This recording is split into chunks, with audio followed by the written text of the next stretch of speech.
In today's video, I'm going to guide you through the process of removing a calendar from your Booksy Biz web account.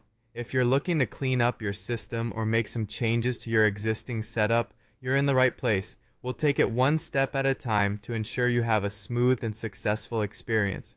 First, let's get started by logging into your Booksy Biz web account. Make sure you have your credentials handy to streamline the process. Once you've successfully logged in, you'll see the primary dashboard. On the left-hand side, you'll notice a menu with several options designed to help you manage your business effectively. From this menu, go ahead and click on Settings. This is the section where we can manage most of the configuration for your account. Within the Settings area, there's an option labeled as Staff Management Calendars. In some cases, depending on your specific setup, this section might be referred to as Staff and Resources. Don't worry if you see a different name, the functionality should be consistent across all setups. Click this option to open up the management interface. Now that you're in the Staff Management or Calendar section, you'll see a list of calendars. Each calendar is usually associated with a staff member or a resource within your business.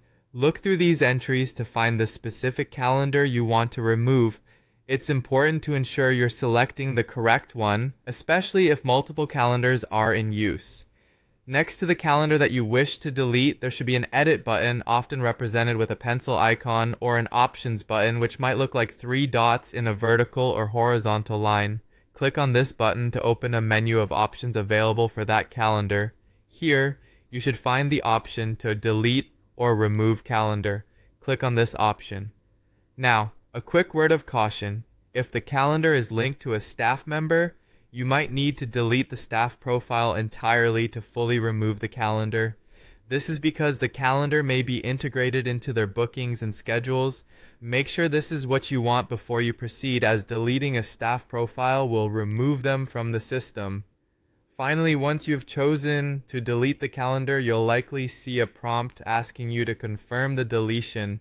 This is your last chance to make sure you've made the right selection. Confirm your action and the calendar will be removed from your system, and that's it. You've successfully removed a calendar from your Booksy Biz web account. By following these steps, you can easily manage your calendars and keep your scheduling organized and up to date. Thanks for watching, and be sure to reach out if you have any further questions or need additional assistance.